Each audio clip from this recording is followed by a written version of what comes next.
All right, y'all. It is Tuesday night.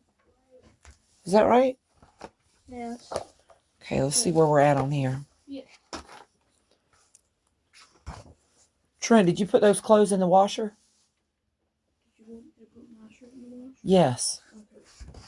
Did you want me to put the towel in the washer? The ones that were in the hallway, yeah. Okay.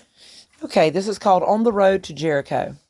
When Jesus and his disciples were walking to Jericho, a huge crowd followed them, all talking and asking questions. Sitting by the dusty road was a blind man who couldn't work and each day begged for food. When he heard the noisy people coming down the road, he asked, "What's going on? What can you see?" "It's Jesus," someone told him. "He's coming this way." The blind man had heard of Jesus and began to shout, "Jesus of Nazareth, have pity on me."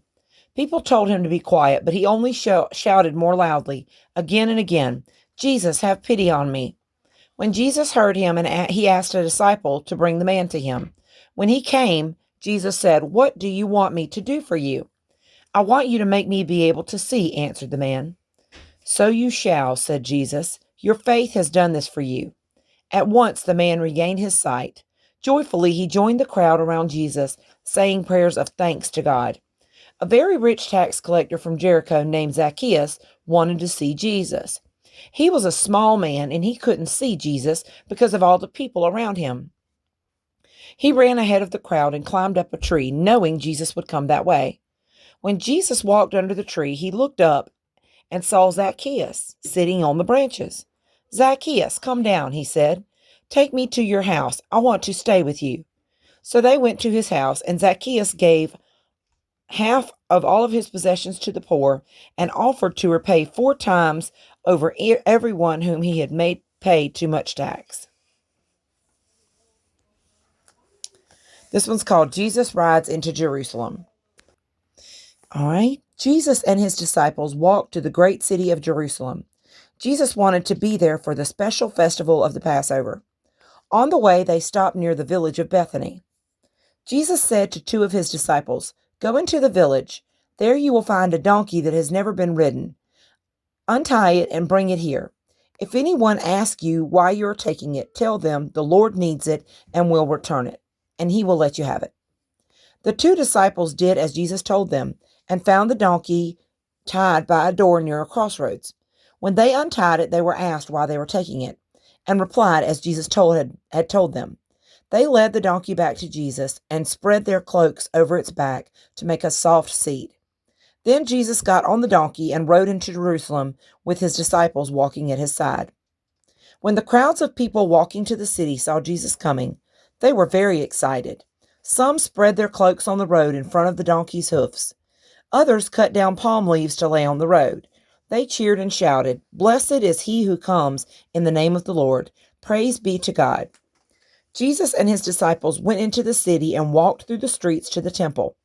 Then they left and went back to the village of Bethany for the night. The next morning, Jesus went again to the temple in Jerusalem to pray. The courtyard in front of the temple was like a market, with traders selling cows, sheep, doves, and changing money. Jesus was very angry.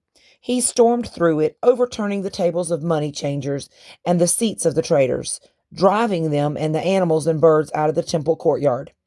"God's house is a house of prayer," he shouted, "but you have turned it into a den of thieves." When all was quiet and peaceful again, Jesus talked to the throngs of people, teaching them about God and healing the ones who were ill. The chief priests and rulers of the temple heard what Jesus had done and decided they must get rid of him. They were afraid of him and the way people flocked to hear him. They didn't dare arrest him while he was in the temple courtyard because they were frightened that the people might riot to protect him. They plotted to do it when there was no one to see them. Judas Iscariot, one of the 12 disciples, went secretly to the chief priest of the temple. Now he was ready to betray Jesus. "What will you give me if I tell you where and when you could safely arrest Jesus?" he asked the chief priest.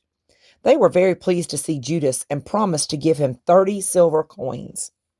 From then on, Judas Iscariot waited and watched for the right moment to betray Jesus to the temple priest. It had to be when he was alone, with no crowds of people to defend him. I don't know about you two, but Mommy is exhausted. This time change has been really, really hard. And Mommy's tired. Tell him night-night, JC. Night-night. Logie Bear, tell him night-night. Logan's already asleep. Tomorrow night we will read The Last Supper. I'm so tired. I reckon I'm getting older and I just can't hang. All right. Well, we love y'all and hope everybody has a wonderful night. We will see y'all tomorrow night.